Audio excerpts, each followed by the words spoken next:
Okay, in this video, let's look at master pages in InDesign, and this will also save a lot of time. So let's go back to, we've got this postcard document, and there's 8 pages. Now, I've only done the first 2 pages. So the first page is the front of the first design and the back of the design. And then I've got just the images, but no other back. See, the other backs are just blank.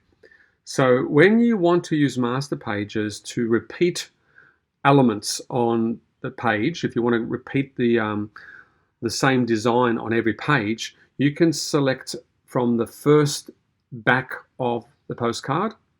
And what I mean by that is if you select everything on this page, so click the page first, then go Command A, select everything except for the caption. So you want to hold down the Shift key and deselect that. You don't want the caption selected, but you want everything else. Now you can cut this from the page. So choose Cut, not Copy, and that will remove it from the page. Now watch what happens when I go to the master page. So I'm going to choose master page, and I will paste in place everything that I just cut earlier onto the master page, which means that when I go back to page 2, not only does it appear on page 2, but it also appears on every other back automatically. So that's really, really handy. It saves a lot of time. And then, of course, the text box that I did not cut off the page earlier, which is this one, I can copy that, Command C, go to the next back and go Command Option Shift V and paste in place, change the caption, and do the same with the other 2 remaining backs. So that's just a nice, easy way of creating repetition in InDesign. Now you're probably wondering what happens if you don't have a document like this. If I now remove that and remove that, you'll see that the master page affects those pages as well. In fact, if I zoom back, you can see that the master page affects every single page in the document. And in this case, you can create more than one master page. And by that I mean, you go to the window menu and you choose something called Pages. Now this window will appear, and you can see with the window, it's already got the A master there. If I select that, I can duplicate that by going to the pop-up menu and saying, can you duplicate this please? And it's now called the B master. Now watch what I do with the B master.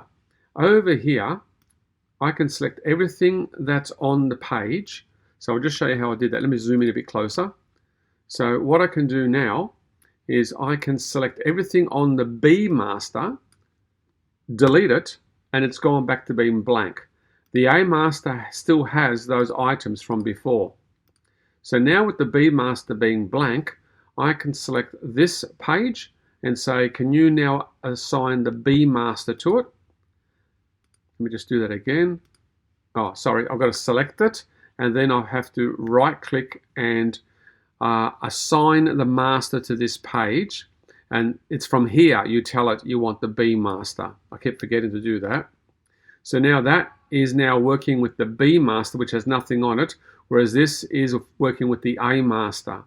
So the ones that I don't want those elements repeated on, I just have to select them from the page pop-up menu, right click and choose Assign Master and say I want the B master for this page, which as you can see is blank. And the same with this one. I can right click it and again apply master, B master. And now that's blank. So what you end up with is the backs have all got the A master assigned to it, and the fronts have all got the B master. And that's a nice way of managing all your files using master pages. So play around with that as well.